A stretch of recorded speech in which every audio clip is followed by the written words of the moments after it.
Pearson. He's been giving us images for a long time. At the age of 15, he stood in front of the school board of Memphis and said, you know what? Me and my friends at Mitchell High School, we need textbooks. And y'all are going to give them to us. And you know what? They did. He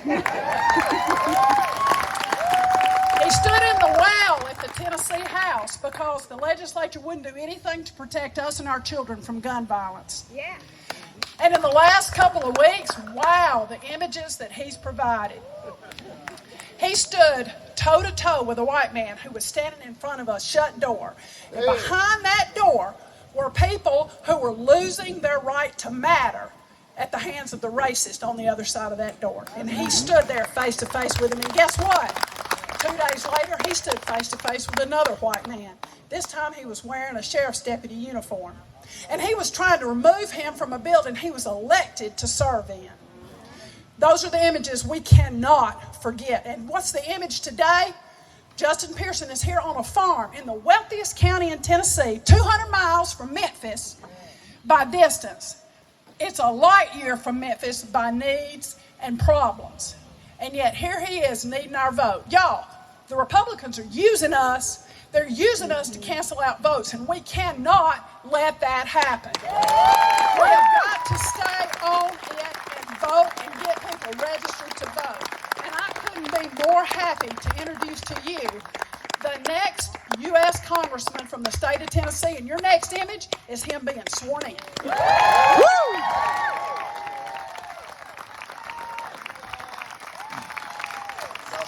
Give it up for Peggy!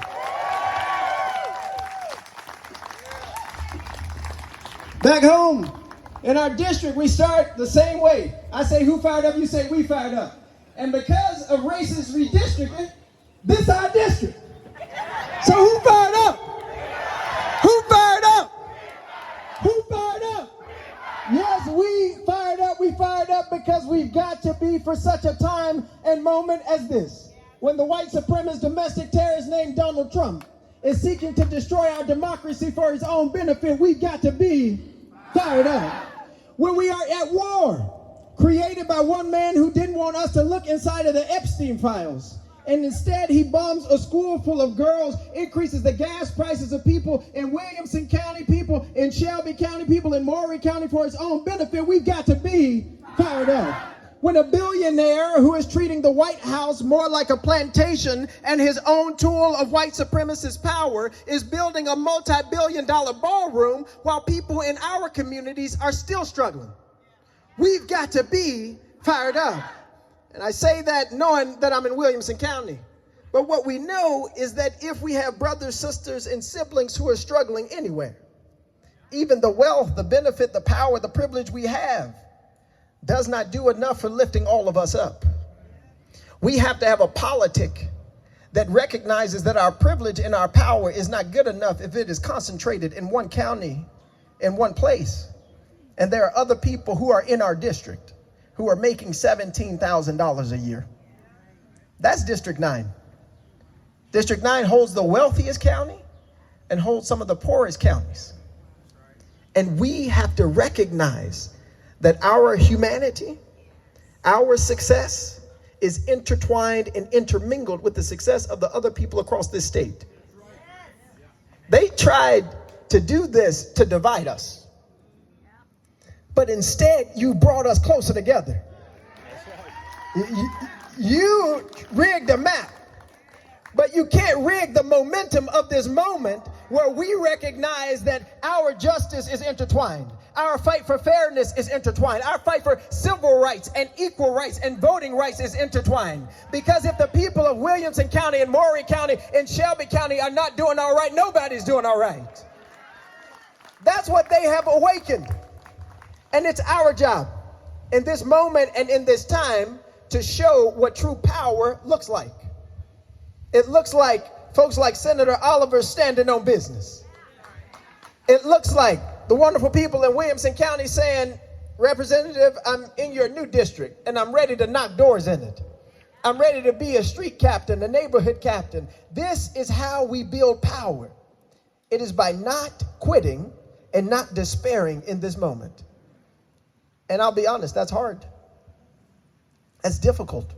We see what these Republicans in this state house doing. We see what Jerry was just talking about with Marsha Blackburn, what she's always saying, tweeting about breaking and cracking our districts. We see the wars. We see the challenges that are ahead of us. But we are more powerful than the challenges that we are up against. And I am convinced that in this moment, that's the question that's being asked. Is this enough to break us? Is this enough to make us quit? Is this enough to make us bow down?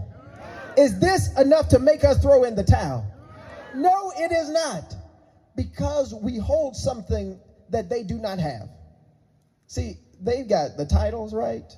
Positions, they got money, they got the NRA, they've got all of these entities that are funding their campaigns, these corporate PACs. We're people-powered people. I'm not taking a single cent of corporate PAC money. I don't trade any stocks. I ain't got no stocks to trade.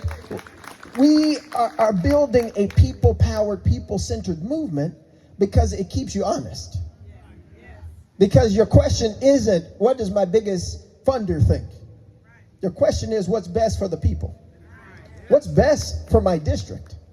What is going to help us to live better, happier, healthier lives? Are we investing in public education and making sure that every child gets a right to become who God calls for them to be? Are we investing in universal health care for everybody so that no matter where you live, you can go to the doctor without worrying about getting a bill? And that's important in a state like Tennessee that has the highest medical debt of any state in the union.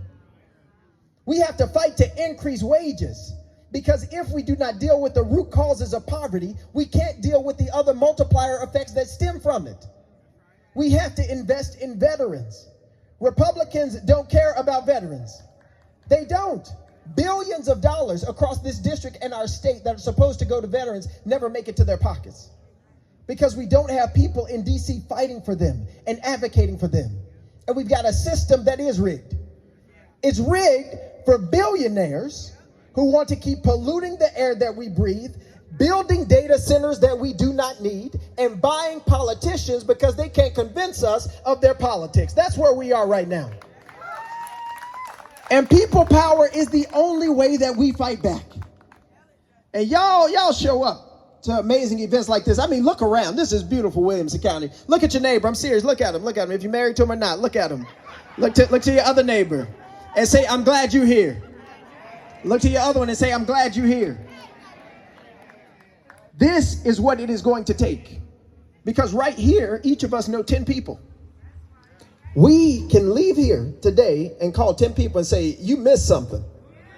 You missed the mass mobilization we had on the farm.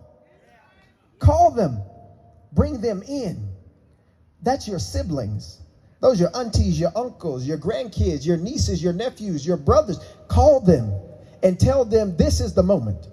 This is the time that requires our participation, requires our engagement, and requires every single person to be deeply invested in the present for our future. Because y'all, I always talk about the future. It's important that we think about what is to come. But it is so important to realize what we are losing now. And that if we don't start organizing and building now, we will not be able to create the Tennessee and the country that we know that we deserve. But how is it that even though our district is now about 191 miles from end to end, that I have hope that we are going to win? It is because we deeply believe in the ideals and the founding documents of this nation. We believe in the words that were written on the parchment of paper, that we hold these truths to be self-evident, that all people are created equal and endowed by their creator with certain inalienable rights, and that among these are life, liberty, and the pursuit of happiness. See, we believe in e pluribus unum. Out of many, we are one. Out of many, we are one. Out of 14, 15 counties, we are one. And we believe that when they wrote those famous 3 words, we the people, they may not have meant to include all the people. They might have just meant rich white men who were sitting in that room. But today in 2026 in Williamson County, Tennessee, we the people means all of us. We the people.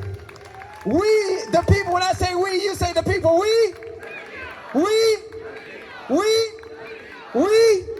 the people people who believe in a multiracial democracy, recognizing that we're white folks and black folks, rich folks and poor folks, folks who have been disinherited, disinvested in, and disenfranchised, get together to build a democracy we'll win. We, the people who know when we lift from the bottom, everybody rises. And there's no room in the periphery. We've got to bring everybody to the center of the conversation. We, who will not quit. We, who will not bow. We, who will win. God bless you. Thank you so much. Let's go to Washington, D.C.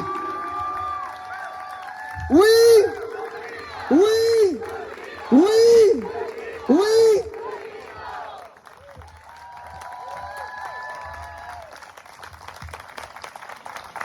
Thank you all so much for coming.